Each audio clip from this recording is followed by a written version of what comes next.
y Estados Unidos pueden tener el mismo objetivo de derrotar el Estado Islámico. Cuando se trata del conflicto interno, Rusia apoya a Bashar al-Assad mientras que Occidente apoya a los rebeldes, con lo cual vimos que este tipo de escenarios como el derribe el hecho que hayan derrumbado, hayan derribado a un avión ruso, pues era algo que era esperable, ya que existen tantos actores que participan del conflicto, que obviamente ese tipo de circunstancias propias de escenarios bélicos podían darse y se dieron.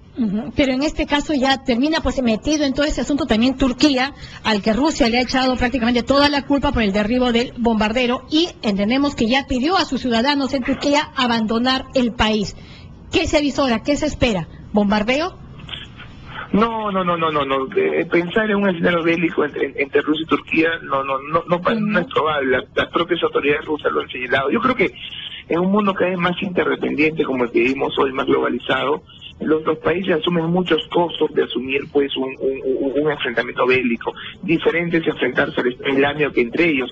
Mira este ejemplo, qué difícil ha costado a Europa y a Estados Unidos implementar, tomar acciones contra Rusia luego del derribo del avión de Malaysia Airlines con cientos de holandeses, luego de la invasión a Crimea. Es decir, ni siquiera Occidente, Europa y Estados Unidos tienen la posibilidad de imponer más que sanciones económicas contra Rusia, porque Rusia es un actor fundamental, no solamente por abastecer gas a Europa, sino también fundamental para las negociaciones en Irán, fundamental en las negociaciones en Siria.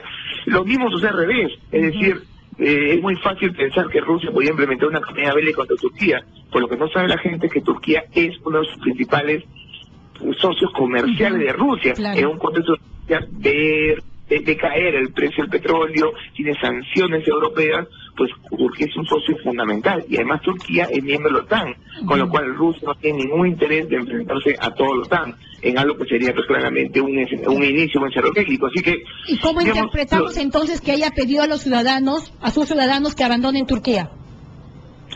Bueno, es parte, me parece, de los movimientos. Pues, de dejar sentir en todo caso el malestar, ¿no? De sentir, dejar sentir un malestar, pero no teniendo claro que pues sigue siendo un aliado. Ahora, si bien es una expresión de malestar, como tú bien lo señalas, no hay que dejar de lado de que es posible de que esto pueda empeorarse, porque Rusia está llevando pues a Siria, a territorio sirio, pues, por ejemplo, misiles antiaéreos, defensas antiaéreas, que llegado el caso podría darse el escenario de que mañana más tarde veamos un avión turco, pues, derribado, con lo cual lo que hacemos es comprometemos más. A mí, particularmente, no me asusta tanto que haya un conflicto bélico entre Turquía y Rusia, sino lo que me preocupa más es que los avances generados luego de los atentados de París del viernes antepasado, los avances generados en materia de cooperación, se habló de una alianza contra el Estado Islámico, hoy ya no es posible, porque cualquier intento de cooperación en el ámbito militar, luego de lo visto hace 2 días, pues es imposible. En otras palabras, vamos a seguir viendo a Rusia con su propia agenda en Siria, Estados Unidos y los europeos con su propia agenda. Me parece que un actor clave es Hollande, el presidente francés. Hoy Hollande ha estado en Moscú y seguramente él quiere lograr pues que esto que en un principio parecía poder lograrse y hoy pues cuando nos encontramos tan lejanos se pueda lograr, es decir, una gran coalición, todos juntos con la misma estrategia y el mismo punto de vista que es el Estado Islámico. Pero esto obviamente pasa por la solución de otros problemas, como por ejemplo la situación de Bashar al-Assad y del conflicto interno sirio. Ahora, volviendo nuevamente al tema de Turquía, digamos, él también, Hollande, se ha reunido con la canciller Merkel. Y ambos han señalado pues que hay que coordinar con Turquía para ordenar el flujo de refugiados. Entonces, digamos, esto ratificaría lo que en alguna manera estamos conversando, que Rusia sí podría mantenerse con su propia óptica, su propia estrategia al margen. Sí, lo del tema de refugiados es un tema que cada vez se complejiza más.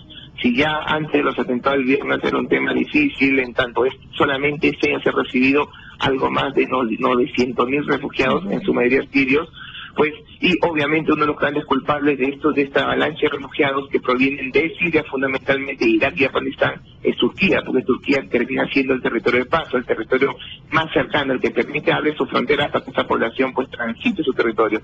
Así que lo que está diciendo Hollande y Merkel fundamentalmente es que el papel que de Turquía, y Turquía lo he dicho varias veces, ojo, si ustedes me ayudan, me dan presupuesto y cooperamos, pues seguramente yo puedo ayudarlos, pero si ustedes no hacen ese trabajo por mí, mí y no me ayudan, difícil lo que yo les pueda pues ayudar en torno para parar o detener este flujo de inmigrantes. Ahora, seamos sinceros, ya se viene el invierno europeo y todos los pronósticos señalan que en el invierno europeo el flujo de inmigrantes va a tener que detenerse por las condiciones pues climatológicas. Así que yo tengo la esperanza de que el tema de los migrantes, digamos, pueda apaciguarse en los próximos meses de cara a lo que va a ser pues el inicio de una temporada invernal.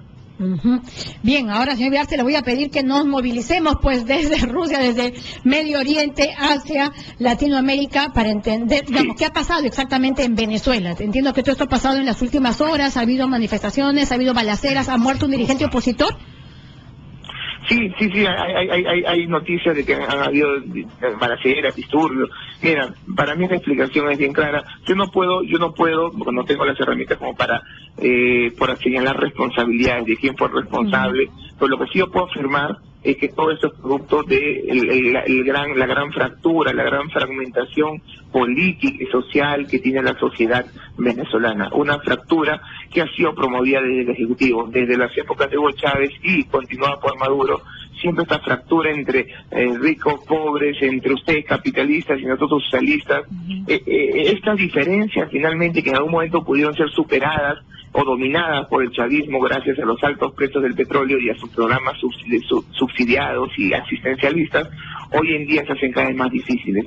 Y esta fractura justamente es un enfrentamiento entre uno, y este enfrentamiento finalmente no favorece al desarrollo del país, porque por un lado estoy convencido que Maduro, las políticas implementadas, económicas implementadas por Maduro, no solamente son ineficientes, sino también tratan de hacer frente o afectar los intereses de la oligarquía pues venezolana. Yo también estoy seguro que los sectores más pudientes en Venezuela, los sectores empresariales, también hacen lo posible para afectar la economía venezolana, por ejemplo, tendiendo al acaparamiento. Así que en esta fractura, finalmente el que termina pues perjudicado es la sociedad venezolana. Y lo que vemos hoy en esta balacera y esto es justamente producto de ese enfrentamiento, esa fractura, en un contexto electoral muy caliente, porque estamos frente a la posibilidad, si seguimos lo que dicen las encuestas, de que la oposición tome el poder. Y acordémonos que el chavismo ha organizado grupos ciudadanos, ha organizado milicias urbanas que están armadas, y que en las anteriores protestas fueron, de acuerdo a las fuentes, las principales causantes de las muertes. Así que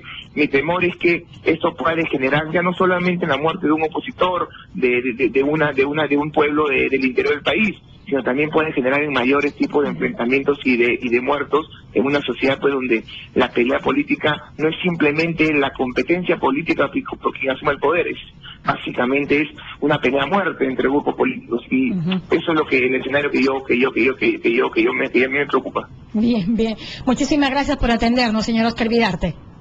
Un placer, Rosana, como siempre. Así es, muchísimas gracias. Ha sido el internacionalista Oscar Vidarte. Vamos ahora a través de un enlace telefónico a conversar con el congresista Johnny Lescano de Acción Popular Frente Amplio para conversar con él respecto a este retiro que se habría hecho de su precandidatura al interior del partido de la Lampa. Congresista Lescano, ¿qué tal? ¿Cómo está? Muy buenas tardes.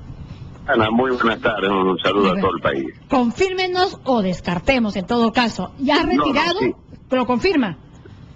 Sí, nosotros hemos visto por conveniente no presentar ya nuestra precandidatura, puesto que la dirigencia del partido dilató mucho los tiempos para llevar a cabo los procedimientos de selección democrática que se tiene que hacer. Han fijado como fecha el 20 de diciembre para hacer la elección, 20 de diciembre, y luego tendrán que salir los resultados, y eso va a llevar un tiempo adicional, de manera tal que no... ¿Y eso por qué perjudicaría, congresista? Digamos, es cierto que a mí me parece también como que bastante lejos, y sobre todo si vemos que todas las otras tiendas políticas ya han avanzado bastante en eso. Así es. Ya están en campaña. Y además, por algunos asuntos internos adicionales, Rosana, que yo los ventiló dentro del partido y no fuera, decidieron hecho un análisis y obviamente decidió ya no presentar mi precandidatura. Hubiera querido estar allí compitiendo, puesto que todo el sur, fundamentalmente mi tierra, Tacna, Arequipa, hay muchos puneños que hubieran empujado fuertemente con el apoyo que en algunos sectores gremiales, laborales, sociales, ya estaba de alguna manera comprometido por el trabajo que hemos estado haciendo. Aquí mismo en Lima y en otros lugares, los sectores fundamentalmente laborales y de otros gremios han ido apoyando. Pero las condiciones no se han dado y consecuentemente nosotros hemos visto por conveniente respaldar a nuestro partido en otra responsabilidad, que lo vamos a hacer porque tenemos que empujar el carro hacia adelante y consecuentemente ahí estaremos. Pero hemos decidido ya no ir a la candidatura por las razones que acabo de mencionar, y otra más que eso se dice dentro de casa y no públicamente, ¿no? Ajá, pero eso significa que, digamos, en ese momento hay un malestar fuerte al interior de Acción Popular. ¿Esto está generando? Es una decisión personal que he tomado, lamento porque hubiera querido competir, yo sentía que le hubiéramos hecho una buena pelea las candidaturas neoliberales que están yendo y que están ya en carrera, pero las condiciones que se han dado no eran las más favorables y ha habido otras incidencias más internas, pero han quedado 4 precandidatos, ¿no? Ya, entonces había habido Mesías Guevara, Alfredo Barnechea, después Jano Montoya y la doctora Beatriz Mejía, que tienen que estar siendo elegidos, uno de ellos el día 20 de diciembre, y tendrá que esperarse por lo menos, yo creo, Roxana, unos 10 días, no sé pues cuánto durará el tiempo de cómputo de los votos para saber quién es el candidato. Mientras tanto, como tú bien dices, todos están en campaña, pues, y una pena porque a mí me hubiera gustado competir, porque la posición de los demás candidatos pues es con el sistema, el respaldo de seguir con este sistema económico que hasta el Papa ha criticado. Hay mucha injusticia, mucha inequidad desde el punto de vista económico, de ingresos económicos de los trabajadores. Pero bueno, el escenario está ahí, nosotros vamos a seguir trabajando por el partido y la militancia populista tendrá que elegir su candidato el 20 de diciembre. Otro hecho que ha sorprendido es que Víctor Andrés García Belaúnde va a terminar apoyando la precandidatura de Alfredo Barnechea. Están yendo como vicepresidentes de esa plancha precandidato, él y Edmundo del Águila. Esa es la precandidatura, digamos, en este momento con más fuerza, con más peso. A ver, en estos momentos me parece que todavía no están bien definidas las cosas. Yo diría que sí puede cualquiera de ellos ganar. Creo que Jano Montoya y la doctora Beatriz Mejía, si es que no me equivoco, están con menos posibilidad, pero las otras 2 candidaturas de Alfredo Barnechea y de Mesías Guevara podrían estar compitiendo, ¿no es cierto?, la candidatura. Ahora, el partido tiene que tomar una decisión objetiva. La militancia tiene que tomar una decisión objetiva, que sea la mejor persona que pueda, luchar igual con los demás candidatos, que tenga experiencia, que conoce, que tenga formación política, que tenga cultura general, al efecto de encarar con mucho esfuerzo esta candidatura que va a ser difícil. No, y carisma, ¿no? Y bastante carisma, porque si no, no sintonizas y listo. Totalmente de acuerdo contigo, Roxana. El político necesita tener carisma, saber llegar, no ser soberbio, saber llevar la candidatura, acercarse al pueblo, ser honesto, ser honrado, y tratar de conquistar el voto con sinceridad, con propuestas. Y creo que una propuesta que sean absolutamente distintas a las que ya hemos escuchado y que lamentablemente todas ellas están con la política neoliberal que tanto inequidad está causando en el país. Bueno, sí, cierto. Además, volviendo al tema del carisma, si no sabes llegar, no llegas a comunicar, y si no llegas a comunicar, absolutamente de nada sirve que se quede ahí el mensaje encapsulado. El tema de las agendas de la señora Nadine Heredia dentro de la Comisión de Fiscalización, ¿esto ha sido postergado para diciembre? Es la información que nos han alcanzado, que ya esto se va a empezar de alguna manera, pues a estudiar, seguir reuniéndose y todo ya en diciembre. Pero queda tiempo. ¿En qué están? ¿En qué etapa están en este momento? Mira, Roxana, ya diciembre está la próxima semana. Esta semana nos dedicamos solamente a presupuesto. Hoy día, mañana, vamos a trabajar todo el día porque hay que aprobarlo el presupuesto antes de este fin de mes. Consecuentemente, desde la primera semana de diciembre, que es la próxima semana, se toma el tema de las agendas en la Comisión de Fiscalización, y consecuentemente hay que llevar a cabo una serie de diligencias, pruebas, declaraciones que faltan algunas declaraciones, algunas que también están siendo mencionadas, ¿sí? Entonces tenemos que concluir. Yo he escuchado al presidente de la comisión que con la dinámica que él conoce y los procedimientos y las personas que estén investigando, yo creo que esto va a terminar, debe terminar, Oxana, en el peor de los casos, a fines del mes de enero. Yo preferiría que termine en diciembre, pero espero que en diciembre no culminamos, digamos, las diligencias que nos faltan para hacer un informe final. O sea, va a tener sería bueno a inicios, sería bueno primeros días de enero, hacer un esfuerzo, ¿no?, para hacer un informe digamos, a esa altura, porque después van a decir que se está mezclando con la campaña electoral, con la coyuntura electoral que se nos avecina para en abril de 2016. Consecuentemente, yo creo que sí está avanzando, está bien el avance, creo que hay un buen avance en las investigaciones, quedan algunas diligencias que hacer, algunas declaraciones, y creo que es un esfuerzo. Yo creo que fines de diciembre, primeros días de enero puede salir el mejor final. Bien, bueno, confiemos en que así sea. Y bueno, ahora solamente pedirle, ya que va a regresar ahorita al Pleno para ver el tema del presupuesto, chequear bien pues ese proyecto que terminaría recortando algunas funciones y digamos del SIS, del Sistema Integral de Salud. Hay que tener mucho ojo con eso.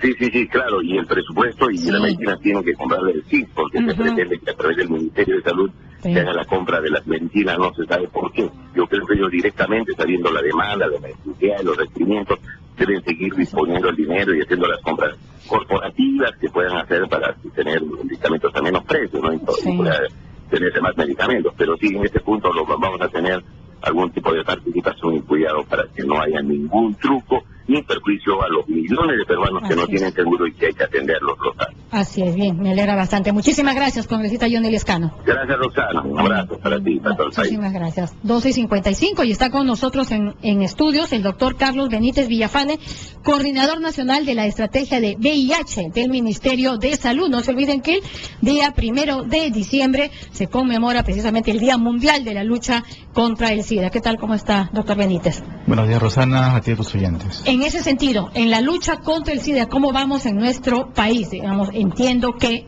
sí han habido algunos cambios, sí se está tratando de cubrir y apoyar a muchos de los portadores de SIDA en nuestro país. ¿Hay obstáculos? ¿Hay problemas? Como siempre hay dificultades. En el Perú tenemos 72.000 personas viviendo con VIH-Sida y hemos terminado el año con más de 34.000 personas que reciben tratamiento de manera gratuita en establecimientos del Estado. ¿La estigmatización todavía sigue siendo fuerte?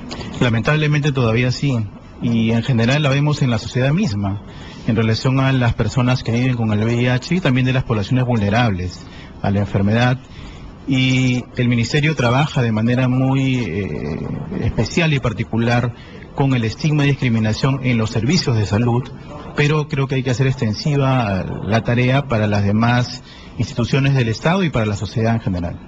Ahora, se sabe que el tema de los tratamientos de personas que son portadores del VIH son tratamientos sumamente costosos.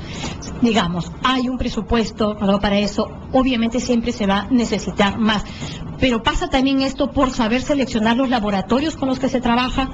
Sí, el tema de precios de medicamentos es complejo porque hay todo un sistema propio del Estado para poder adquirir los medicamentos. Yo te comento que el Ministerio invierte alrededor de 40 millones de soles solamente para comprar antirretrovirales cada año. ¿Cuánto? 40 millones de soles aproximadamente por año, así es. Pero o sea, ¿cuánto sería por paciente? Más o menos, ¿cuánto le cuesta cada paciente o cada portador del país? Eso es variable porque cada paciente recibe esquemas diferentes de tratamiento, ¿no es cierto? Hay medicamentos más costosos que otros, pero hay diferentes mecanismos que el Estado puede hacer uso para poder adquirir estos medicamentos. En el mercado nacional, en el mercado internacional, inclusive ahora hay fondos del extranjero que pueden ayudar a conseguir mejores precios de medicamentos, como es el caso del Fondo de la Organización Panamericana de la Salud. Y se está moviendo a través de ese fondo. El Estado tiene la potestad para usar el mecanismo que sea más conveniente para atender a los pacientes. Porque, digamos, muchas de las quejas o muchos de los comentarios que hacen expertos en el tema es que se termina de alguna manera, pues, porque lo establece también la norma, ¿no?, comprando los más caros de la región. Eso también viene ocurriendo y porque no hay otras opciones. ¿Cabe la posibilidad de que se pueda modificar también eso? ¿Sería bueno que se modifique y se colabore en eso? En principio, el Ministerio de Salud tiene clara que la tarea es dar cobertura para los pacientes y sus necesidades, ¿no? Pero entendemos que para sostener el tratamiento de una gran cantidad de personas es totalmente necesario conseguir mejores precios. Y como repito, estamos haciendo uso de todos los mecanismos posibles para poder conseguir los mejores precios y asegurar la sostenibilidad del tratamiento de todos los pacientes. Claro, están haciendo lo posible, pero digamos... El uso de diferentes mecanismos que son válidos legalmente y que se pueden hacer uso para conseguir el objetivo, que es el tratamiento para todas las personas. Ahora, la transmisión, digamos, uno se contagia o adquiere, mayoritariamente por transmisión sexual, digamos. Hubo una época en la que la gente tenía el miedo de ir al dentista, el miedo de las transfusiones de sangre y todo. En ese sentido sí hay mucho más control. Mayoritariamente sigue siendo por algún tipo de descuido en transmisión sexual. Sí, totalmente de acuerdo. El 97% de los casos en el Perú han sido adquiridos por vía sexual. Está totalmente controlado el tema de la transmisión a través de transfusiones, ya esto se ha superado en el país, y la transmisión de madre a niño también se ha reducido de manera dramática, sí, pero definitivamente es un tema pendiente el controlar la transmisión sexual del VIH-Sida, así que siempre decimos que es importante que entendamos que el uso del preservativo es la medida más importante para protegernos, pero también de tener una conducta sexual saludable y poder conversar del tema en la sociedad. ¿Desde su oficina, desde su despacho, se va a realizar algún tipo de campaña para el 1 de diciembre? Por supuesto, así como todo el mundo lo hace, el 1 de diciembre estamos organizando una gran feria informativa y de tamizaje en la Plaza San Martín. Hemos previsto tener disponibilidad de 2.000 pruebas rápidas para VIH para la población de manera gratuita solamente en ese día. Estamos trabajando fuertemente en poder acercar las pruebas rápidas a las personas, que son pruebas que no demoran más de 30 minutos y que el Estado las adquiere y las ofrece de manera gratuita. El año pasado hemos hecho 1.600.000 pruebas rápidas de VIH a nivel nacional. ¿Rápida es cuánto tiempo? 30 minutos es lo que demora el resultado y podemos saber si tenemos o no tenemos el VIH. O en todo caso que hay que ratificarlo, ¿no es cierto? Hay que pasar por una prueba más, pero ya es un filtro bastante importante. Y lo otro que hay que saber es que si es que tenemos la enfermedad, hay tratamiento, y ahora la enfermedad se ha convertido en una enfermedad crónica que se puede controlar gracias a la medicación antirretroviral. Bien, muchísimas gracias por haber estado con nosotros, Muchas gracias, Benítez. Ha sido el doctor Carlos Benítez Villafane, coordinador nacional de la estrategia de VIH del Ministerio de Salud. 1:01 de la tarde, momento de retirarme, pero no se mueva porque ya viene Milagros Leiva, quien nos ha adelantado que va a ser un anuncio importantísimo, una noticia que quiere compartirla con todos ustedes a través de Radio Exitosa 95.5 de la FM. Nos reencontramos el día de mañana. Muy buenas tardes.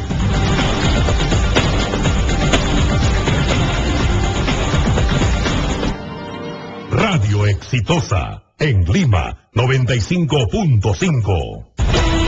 Las 24 horas responde Radio Exitosa.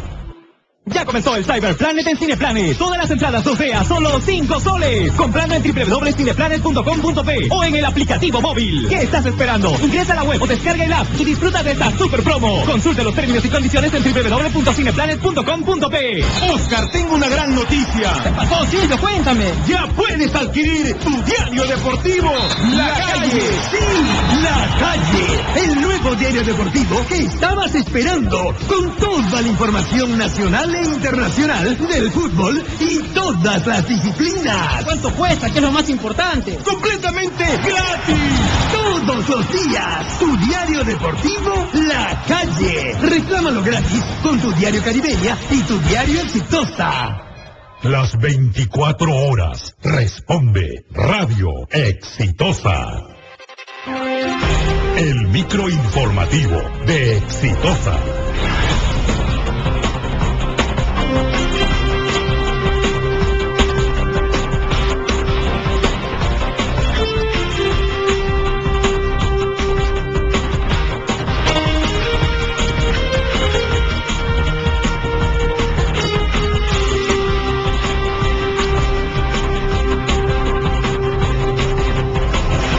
Con 3 minutos tenemos información en vivo desde el Congreso de la República con Mariela Ludeña.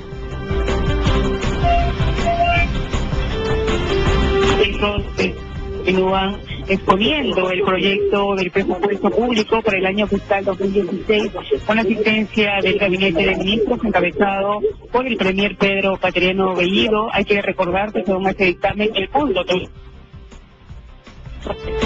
2016 asciende a 138.491 millones de soles. El presidente del Consejo de Ministros, Pedro Cateriano, ha manifestado que el presupuesto tiene como objetivo seguir fortaleciendo reformas en inversión social, esto a través de lo que es la educación, seguridad ciudadana y también la infraestructura pública. En este momento expone justamente este proyecto del presupuesto público para el año fiscal el ministro de Defensa, Jessy Palaquivi. Y 98% respectivamente en las referidas partidas. Seguimos avanzando en la ejecución contractual de adquisiciones destinadas al mejoramiento de la capacidad operativa en el marco de los principales proyectos de inversión pública aprobados para el sector defensa. Dentro de los que podemos mencionar la adquisición de helicópteros para soporte de las operaciones aéreas Alcantay. En el marco del convenio de gobierno a gobierno con Rusia, en lo que va del presente año se recibieron 3 helicópteros y el próximo mes, en diciembre, llegarán 3 helicópteros más, completando de esta manera los 24 helicópteros contratados. Así, se refuerza la lucha contra el narcoterrorismo en la zona de Brain, así como se apoya a la población en actividades de acciones cívicas, fortaleciendo la defensa y el desarrollo nacional. Se registra una ejecución financiera acumulada a la fecha de 1.554 millones de soles de un total de inversión de 1.618 millones, lo cual representa un avance del 96% del contrato. Muy bien, entonces, parte de la sustentación del ministro de Defensa, Yaker Palaquivi, acerca de este proyecto del presupuesto público para el año fiscal 2016. La información actual en el Congreso, Mariela Ludeña, para Exitosa Noticias. Gracias, Mariela. Más información en vivo a la 1:05, esta vez, Fiorella Cruz. Gracias, buenas tardes. Información en vivo. Trabajadores jurisdiccionales del Poder Judicial llegan a la sede del Palacio de Justicia para ser escuchados por las autoridades de esta sede judicial en su tercer día de huelga nacional indefinida. Me acompaña Raúl Milla, él es integrante del Sutrapoc Lima. ¿Cómo está? Buenas tardes y bienvenido a Radio Exitosa. ¿Han sido recibidos por alguna autoridad del Palacio de Justicia? No, el día de hoy no hemos sido recibidos por el señor Ticona Postigo, presidente del Poder Judicial y titular del pliego, a quien hemos venido a emplazar a que reclamen las justas reivindicaciones de los trabajadores del Congreso de la República. Ya son 4 años que los judiciales seguimos viviendo con el mismo salario, la canasta básica ha aumentado al triple y ya no sabemos qué hacer, porque además de eso hay un sobrecargo laboral del 200% por cada trabajador y además la falta de recursos en la institución hace que nosotros mismos compremos papel, compremos las impresoras, los tones, etcétera. Ahora, ¿ustedes tienen previsto también realizar su marcha con dirección al Congreso de la República? Así es, en este momento estamos desplazando al Congreso de la República, emplazar no solamente a los congresistas a que resuelvan nuestra situación, sino también al ministro de Economía, quien es el responsable directo de la precariedad del Poder Judicial y de los trabajadores del Poder Judicial. Ustedes no van a parar hasta llegar hasta el Congreso de la República, porque está prohibido llegar a las zonas aledañas del Congreso. Tenemos conocimiento, pero es nuestra intención llegar ahí.